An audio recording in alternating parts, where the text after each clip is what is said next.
ನಮಸ್ಕಾರ ಸ್ನೇಹಿತರೆ, ಎಲ್ಲ ಹೇಗಿದ್ದೀರಾ? ತುಂಬ ಚೆನ್ನಾಗಿದ್ದೀರಾ ಅನ್ಕೊಳ್ತೀನಿ. ಇವತ್ತು ನಾನು ತುಂಬ ಈಸಿಯಾಗಿ ಅಕ್ಕಿ ಪಾಯಸನ ಹೇಗೆ ಮಾಡೋದು, ಎಲ್ಲ ಹಬ್ಬ ಹರಿದಿನಗಳು ಮತ್ತು ಸ್ಪೆಷಲ್ ಡೇಸಲ್ಲಿ ಹೇಗೆ ಮಾಡೋದು ಅಂತ ಹೇಳ್ಕೊಡ್ತಾ ಇದ್ದೀನಿ. ಸೊ ಹಾಗಾದರೆ ಬನ್ನಿ ವಿಡಿಯೋದಲ್ಲಿ ಹೋಗುವ.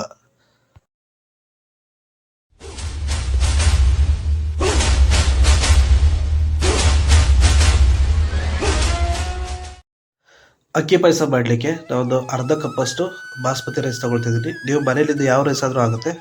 ನಾನು ಬಾಸ್ಮತಿ ರೈಸ್ ಇದ್ದು ಅದು ತೊಗೊಳ್ತಾ ಇದ್ದೀನಿ. ಇದನ್ನು ನೀರಲ್ಲಿ ಒಂದು 2-3 ಬಾರಿ ತೊಳೆದು ಒಂದು 30 ನಿಮಿಷ ನೀಟಾಗಿ ನೆನೆಲಿಕ್ಕೆ ಇಡಬೇಕು. ಅಕ್ಕಿ ನೆಂದಾಗಿದೆ. ಸೊ ಈಗ ಒಂದು ಬಾಣಲಿಯಲ್ಲಿ ಹಾಲು ಹಾಕ್ಕೊಳ್ತಾ ಇದ್ದೀನಿ. ನೀವು ಯಾವ ಹಾಲಾದರೂ ಹಾಕ್ಕೊಳ್ಬೋದು, ಮನೆ ಹಾಲು ಅಥವಾ ಪ್ಯಾಕೆಟ್ ಹಾಲು. ನಾವೊಂದು ಅರ್ಧ ಲೀಟ್ರ್ ಹಾಲು ತೊಗೊಂಡಿದ್ದೀನಿ. ಇದನ್ನು ಈ ರೀತಿ ನೀಟಾಗಿ ಮೀಡಿಯಮ್ ಉರಿಯಲ್ಲಿ ಕುದಿಸ್ಕೊಳ್ಬೇಕು. ನೋಡಿ, ಈ ರೀತಿ ತಿರ್ಸ್ಕೊಳ್ತಾ ಇದ್ರೆ ನೀಟಾಗಿ ಕುದಿಯುತ್ತೆ. ಹಾಲು ಚೆನ್ನಾಗಿ ಕುದ್ದಾದ ನಂತರ ಈಗ ಮೊದಲೇ ನೆನೆಸಿಟ್ಟಿರುವಂತಹ ಅಕ್ಕಿನ ಹಾಕ್ಕೊಳ್ಬೇಕು ಬೇಯಲಿಕ್ಕೆ. ಅಕ್ಕಿ ಯಾವತ್ತೂ ಹಾಲಲ್ಲೇ ಬೇಯಬೇಕು, ನೀರೇನು ಆ್ಯಡ್ ಮಾಡಲಿಕ್ಕಿಲ್ಲ. ನಿಧಾನ ಉರಿಯಲ್ಲಿ ಬೇಯಿಸ್ಕೊಳ್ಬೇಕು.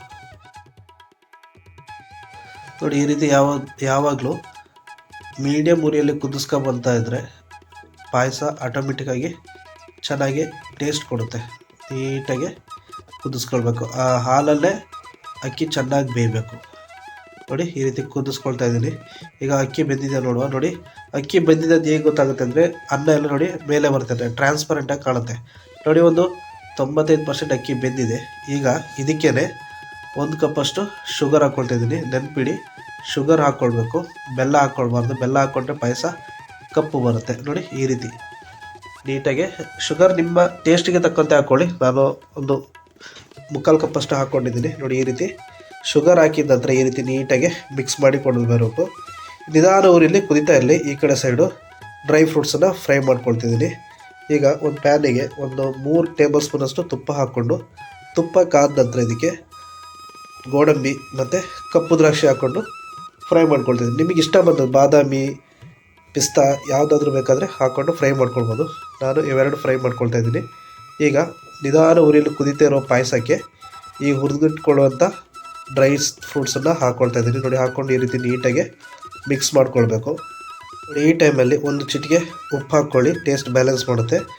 ಈಗ ಸ್ವಲ್ಪ ನಾನು 1 ಟೇಬಲ್ ಸ್ಪೂನಷ್ಟು ಏಲಕ್ಕಿ ಪುಡಿ ಹಾಕ್ಕೊಂಡಿದ್ದೀನಿ. ಏಲಕ್ಕಿ ಪುಡಿ ಮನೆಯಲ್ಲೇ ಮಾಡಿದ್ದು. ಅದು ಏಲಕ್ಕಿನ ನೀಟಾಗಿ ಹುರಿದ್ಬಿಟ್ಟು ಪೌಡ್ರ್ ಮಾಡ್ಕೊಂಡಿದ್ದೆ. ತುಂಬ ಚೆನ್ನಾಗಿರುತ್ತೆ ಟೇಸ್ಟು. ಗಾಯ್ಸ್, ಈ ರೆಸಿಪಿ ನಿಮಗೆ ಇಷ್ಟ ಆಗಿದ್ದರೆ ದಯವಿಟ್ಟು ಲೈಕ್ ಮಾಡಿ, ಶೇರ್ ಮಾಡಿ ಮತ್ತು ನನ್ನ ಚಾನಲ್ನ ಸಬ್ಸ್ಕ್ರೈಬ್ ಮಾಡಿ. ನೀವು ಸಬ್ಸ್ಕ್ರೈಬ್ ಮಾಡೋದ್ರಿಂದ ನಾನು ಮುಂದೆ ಅಪ್ಲೋಡ್ ಮಾಡುವಂತಹ ಎಲ್ಲ ವೀಡಿಯೋಸ್ ಫಸ್ಟ್ ನೋಟಿಫಿಕೇಷನ್ ನಿಮಗೆ ಬರುತ್ತೆ. ಸೊ ಇದೇ ರೀತಿ ಇನ್ನೊಂದು ರೆಸಿಪಿ ಜೊತೆ ನಿಮ್ಮನ್ನು ಭೇಟಿ ಆಗ್ತೀನಿ. ಅಲ್ಲಿವರೆಗೂ ಟೇಕ್ ಕೇರ್, ಬಾಯ್ ಬಾಯ್.